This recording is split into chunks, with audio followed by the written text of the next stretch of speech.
like a buttercup. You're a Barbie doll. Show them all what I'm made of. Strut down the hall. Won't stop till I get enough. All right, buckle up because we're diving deep into a Hollywood PR nightmare. The Blake Lively and Justin Baldoni situation. Oh, yeah, this one's a doozy. And it's way more than just your typical celeb gossip. Right. This is like a masterclass in crisis PR. Yeah, and how it works. How those ethical lines can get so blurry. Uh-huh. And how this whole thing's exploded into a legal showdown. With some twists you wouldn't believe. Seriously, some twists you wouldn't believe. It never ceases to amaze me how these celebrity PR blow-ups just capture everyone's attention. Right. It's like we get this little peek behind the curtain. A peek into a world that's usually... so carefully constructed. Yeah, so controlled. It's and fascinating. It is. And what I find so interesting about this particular case is that the legal battle, like the actual legal battle, is revealing the tactics that usually stay hidden. Exactly. It's really shining a light on the power dynamics in Hollywood. Absolutely. And how quickly those dynamics can shift when someone pushes back. When someone says enough. Enough is enough. Okay, so let's set the stage for everyone. Okay. We start with the movie.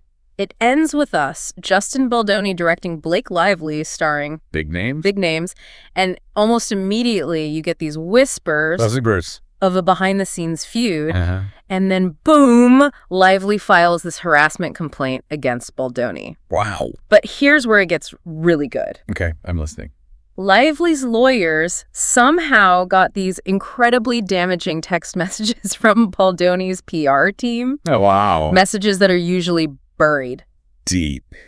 So the question is, how on earth did they do it? Yeah. The answer takes us deep into the world of Hollywood PR. The underbill. The underbelly. Okay. So Lively's team, they didn't actually go after Baldoni directly for these messages. Interesting. They went after Stephanie Jones, Oh, well. the founder of JonesWorks, JonesWorks. which was handling Baldoni's PR at the time. Got it. Now, JonesWorks, they were already in a bit of a crisis themselves. Oh, right. They had just lost a whole bunch of big-name clients, Okay. like Dwayne The Rock Johnson, Wow. Jeff Bezos, Holy. huge names. Yeah. And it gets even more complicated because JonesWorks was known for making it really, really difficult for employees to leave. It was like one of those. Yeah. Okay. And so we have this publicist, Jen Abel, and she actually worked on the Baldoni campaign. Oh, wow. She was about to leave JonesWorks when Jones had her phone taken away. What? Like confiscated. No way. And you know what was on that phone? The texts. Those incriminating text messages Yep. where Abel and Baldoni's team are talking about how to destroy Lively's reputation. Oh, my gosh. It's like something out of a movie. It really is. So that's where this pre-litigation discovery strategy comes in. Fill me in because I'm not familiar with that. Okay, so it's not something you see every day, Right. but it basically lets Lively's team gather evidence before a lawsuit is even officially filed. Oh, that's smart. It's a power move. It is. And it suggests they are pretty confident about their case. Yeah. Okay, so we have a subpoena. We have a PR firm basically melting down. And we have these bombshell texts. It's a lot. But wait, there's more? Oh, no. Because it turns out there are actually multiple PR firms involved in this whole thing. Okay, so this is where it gets really messy. Oh, it gets so messy, and it shows how tangled this web can get. Yeah. So we have JonesWorks, of course. Huh? We have Tag PR, which has connections to Scooter Braun. Scooter Braun. And there's even a link back to WME, which is Lively's own talent agency. Wow, so everyone's connected. Everyone's connected. That's Hollywood for you. Right. It really is. It's all about who you know. Who you're married to. And those relationships can get so complicated so fast. Especially when there's a crisis. Especially when there's a crisis. And complicated it got. Tell me more. So JonesWorks went into overdrive to try and shield Baldoni. Oh? We're talking emails where Jones suggests pushing alternate stories to the media. Alternate stories. And rallying supporters. Wow. To basically discredit Lively. That's cutthroat. It's a whole different level. It's wild. It's wild. So speaking of PR firms, Okay. let's take a closer look at how each one fits into this puzzle. Okay, let's do it. So we'll start with JonesWorks. Obviously, they were Baldoni's main PR team, responsible for managing his public image, Right. handling all that negative press. Damage control. Yeah. And we can't forget that Stephanie Jones, the founder of JonesWorks, is married to Jason Hodes, who's a partner at WME. Oh, wow. Talk about a potential conflict of interest. Yeah, that's a big one. Huge. Huge. Then we have Tag PR, which is connected to Scooter Braun. Right. They weren't directly involved with Baldoni. Okay. But the fact that they're tangled up in this at all suggests that this whole thing goes way beyond just one movie or one celebrity feud. Uh-huh. There are some serious power dynamics at play here. Oh, yeah. And then there's WME Lively's own agency, Right. which is also connected to JonesWorks through that Hodes marriage. Right through the marriage. So it's all very incestuous. It really is. So what exactly was JonesWorks doing to try and protect Baldoni? Yeah. What were their tactics? Well, one of the key pieces of evidence is this email that Jones sent to executives at Wayfarer Entertainment. Okay. And in this email, she suggests that they mobilize a robust network of supporters for Baldoni Interesting. and start planting alternate stories to counter all that negative press he was getting. So basically, they're trying to control the narrative. Completely. Yeah. And when we talk about mobilizing supporters, Yeah. what we're really talking about is getting people with platforms, celebrities, influencers, anyone with a platform Right. to publicly back Baldoni and discredit Lively. It's a classic PR tactic. It is, and it can be incredibly effective in swaying public opinion. Oh, for sure. But it also raises some serious ethical questions. The big ones. Because it makes you think about how much of what we see in the media is carefully crafted by these PR firms. Right. And what happens when their main goal is protecting their clients, even if it means bending the truth. It's a slippery slope. That's a slippery slope. And this whole situation could have major implications for how PR operates in Hollywood. Huge implication. If Lively wins this, it could set a precedent for holding PR firms accountable Wow. for their actions. Yeah. And that could have a ripple effect throughout the entire industry. The whole system could change. The whole system could change. And then there's WME. They're interesting because they represent both Lively and Baldoni. Oh, yeah. So you can see how this situation puts them in a tough spot. Yeah, really tricky position. They have a responsibility to both of their clients. Right.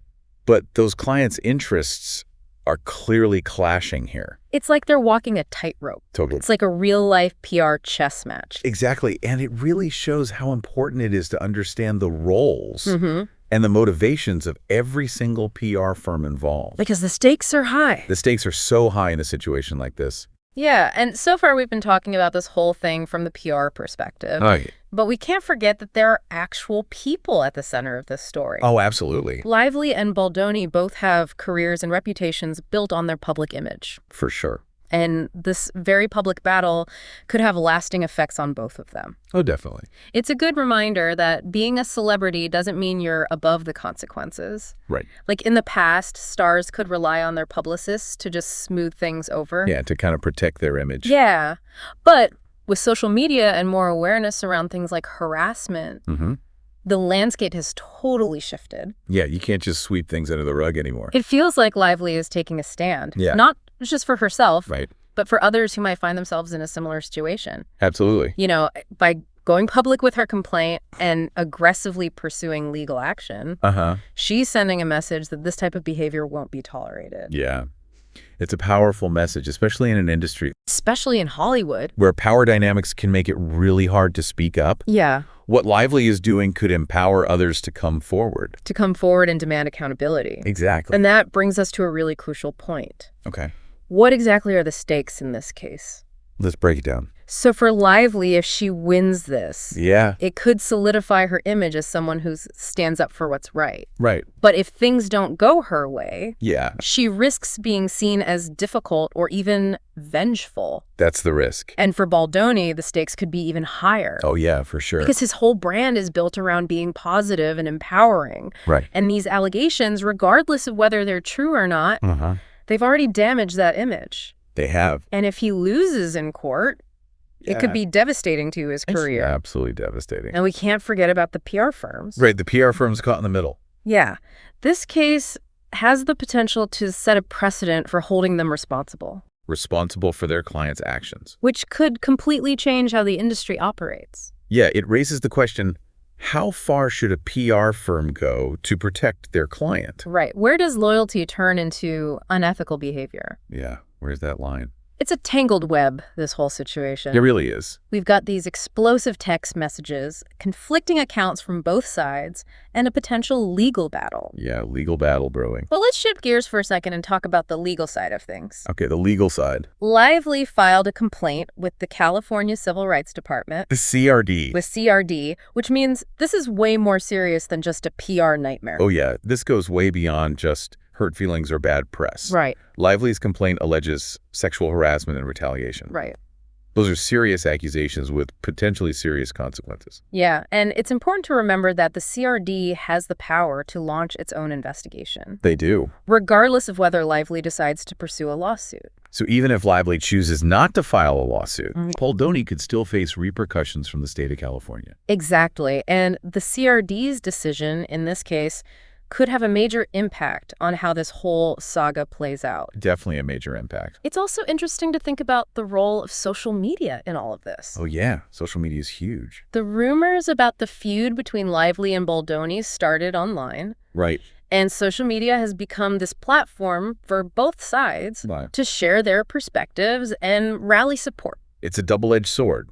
It is. It can give a voice to those who might not otherwise be heard. Right. But it can also be used to spread misinformation and fuel negativity. It's a reminder that we need to be critical consumers of information. Especially when it comes to social media. Especially when it comes to social media. We can't just accept everything we see at face value. We can't. We have to look at the sources. Uh-huh. Think about the motivations behind what's being shared. Right. And form our own informed opinions. Absolutely. Critical thinking is so important. It's crucial. We need to be able to analyze information.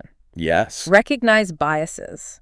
Separate fact from fiction. It's more important than ever in today's world. Because we're constantly bombarded with information. From all sides. From all sides. So taking all of this into account, the PR battle, the legal maneuvering, the role of social media. What does it all mean? What does it all mean for the future of Hollywood PR? Do you think this case is a wake-up call for the industry? I think it definitely highlights a growing demand for transparency and accountability. The public is becoming more savvy about how PR works. Right. And less tolerant of that old playbook of spin and damage control. Like the old ways. Yeah, there's a real desire for authenticity. For realness. And a sense that PR needs to be about more than just protecting reputations. So do you think that means we're seeing a shift away from that old school hardball PR approach? Maybe. Towards something more ethical and transparent? It's hard to say for sure. Right. But I think this case could be a catalyst for change. If PR firms want to maintain their credibility and build trust, they need to show that they're not just in the business of spinning stories. Yeah. They're in the business of building trust. And that trust has to be built not just with their clients, but with the public as a whole. With everyone. And it has to be based on honesty, integrity, and a commitment to doing what's right. Even when it's tough. Even when it's tough. It's about recognizing that PR isn't just about managing perceptions. It's about shaping reality. Wow. And that reality needs to be grounded in truth and fairness. This whole case really makes you think about the power of PR. It does. And how it can influence how we understand events. Absolutely. It's a reminder that we need to be critical consumers of information. We do. And that we should always be questioning what we see and hear. This whole situation really makes you think about the power of PR. It really does. And how it can influence our understanding of events. It shapes the narrative. It really does. It's a reminder that we need to be critical consumers of information. Oh, absolutely. We should always be questioning what we see and hear. And not just questioning the information itself. Right. But also thinking about who's presenting it. Right. What their motivations might be. Yeah. Especially in a case like this where you've got multiple PR firms working behind the scenes. It can be really hard to disentangle the truth. Yeah, to separate fact from fiction. From those carefully crafted narratives. It's like peeling back the layers of an onion. It really is. You think you've got to the core of the story, and then there's another layer underneath. And another and another. Right. It's important to remember that the truth often lies somewhere in that gray area between those competing narratives. Yeah. It's rarely black and white. So let's try to unpack those narratives a bit more. Okay. What are some of the specific PR strategies each side might be using here? Okay, well, for Lively, The strategy seems to be about controlling the narrative, Yep. presenting herself as a strong advocate for herself, Yeah. and potentially for others who have experienced similar situations. Right. By going public with her complaint, by being so aggressive in her legal pursuits, Yeah. she's signaling that she's not going to back down. She's not backing down. She's not afraid to fight for what she believes in. What about Baldoni? Well, for Baldoni, it's all about damage control. Okay. His team is probably laser focused on minimizing the impact of these allegations, Right. protecting his reputation. They're probably working hard to discredit Lively's claims, Yeah. highlight Baldoni's positive contributions, Right. and portray him as a victim of false accusations. It's a classic PR battle, Classic PR battle. with each side trying to win over public opinion. Absolutely. But what makes this case so interesting is the legal dimension. Right. It's not just a war of words anymore. This is a legal battle with serious consequences. Yeah. The fact that Lively filed a complaint with the CRD CID. adds a whole other level of complexity to this. It's a game changer. It means there's a real possibility of a formal investigation, Right. maybe even legal action. This isn't something that can just be swept under the rug It can't. or spun away by clever PR. Not this time. It brings us back to that question of accountability. Uh-huh. If Lively is successful with this, Yeah.